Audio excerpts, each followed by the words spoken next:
Bonsoir, ça pourrait être le songe de cette nuit d'été, une période très appréciée des astronomes. À Châlons, un club vient justement de se créer. Il compte une vingtaine d'adhérents. Au programme, séances d'observation du ciel et ateliers avec les scolaires. Tout en gardant les pieds sur terre, je vous invite à ce petit voyage dans le ciel.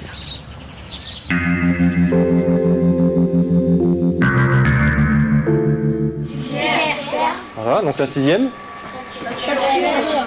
La 8e. Oui, Pluton. Non. Uranus. L'heure n'est plus vraiment aux révisions, mais lorsqu'ils profiteront des rayons du soleil cet été, ces enfants en sauront un peu plus sur l'étoile la plus proche de la Terre. C'est grâce au soleil que la vie existe. On va faire une file indienne ?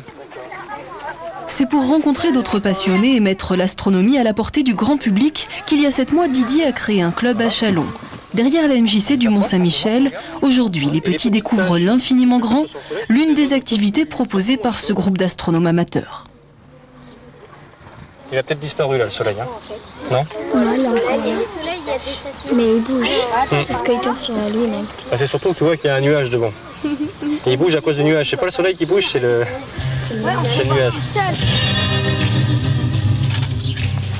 Changement de décor, plus calme que la mer Méditerranée, beaucoup moins polluée, il y a un terrain de jeu dont ces passionnés ne se lassent pas. Pour s'y rendre, des virées au clair de lune sont organisées 1 à 2 fois par mois à Saint-Gibrien. Et là, ce n'est pas un télescope, mais 10 que l'on braque vers le ciel. Chacun apporte son propre matériel. Voilà, on voit un jeune qui arrive avec son petit télescope. Donc le but étant en fait de développer un petit peu le côté ludique de l'affaire. Donc la découverte du ciel, mais abordable à tout niveau. Il y a une progression dans l'électronique qui fait que les prix ont baissé. Mais aujourd'hui, il faut compter 15 000 francs pour obtenir un très bon appareil. Et on peut aller au-delà très facilement en fait. Tandis que le jour décline, le programme se précise. Ce soir, l'objectif est d'observer le grand triangle de l'été. 3 constellations au zénith, caractérisées pour chacune par des étoiles très brillantes, le Cygne, l'Aigle et la Lyre. Alors Altaïr, c'est pareil, ça veut dire tout simplement, c'est un mot arabe, hein, beaucoup d'étoiles ont des noms d'origine arabe parce que les Arabes, pour se guider dans le désert, avaient fait des cartes du ciel très détaillées. Et les Arabes aimaient bien repérer les étoiles par leur nom plutôt que par les constellations. Et donc Altaïr, ça veut dire tout simplement l'aigle en vol. Mythologie des étoiles, surface planétaire et objets du ciel profond, le club a ses spécialistes. Mais l'Assemblée compte aussi beaucoup de débutants, de curieux. Venus pour 1 heure ou 2, il n'est pas rare de les voir repartir au petit matin. Je trouve que c'est magique.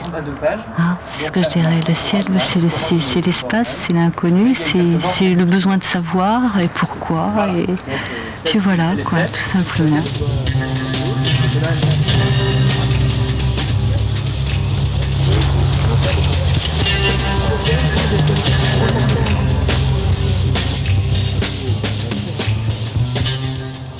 C'est quand même nettement plus agréable l'été que l'hiver. Bon, maintenant, les plus belles images, c'est vrai, sont quand même obtenues l'hiver. Donc, ça demande des petits sacrifices et puis de bien se couvrir pour pouvoir observer de belles images. Nous les laissons à minuit pour ne pas les troubler plus longtemps avec nos lampes de poche. Dans une totale obscurité, eux attendent de voir passer Mars au plus proche de la Terre, vers 6 heures du matin. Camille Flammarion disait, le grand astronome disait, aimer les choses du ciel, c'est donner aux choses terrestres la valeur qu'elles ont. Et c'est une belle phrase en fait. Hein. Ça nous rend modeste en fait l'astronomie.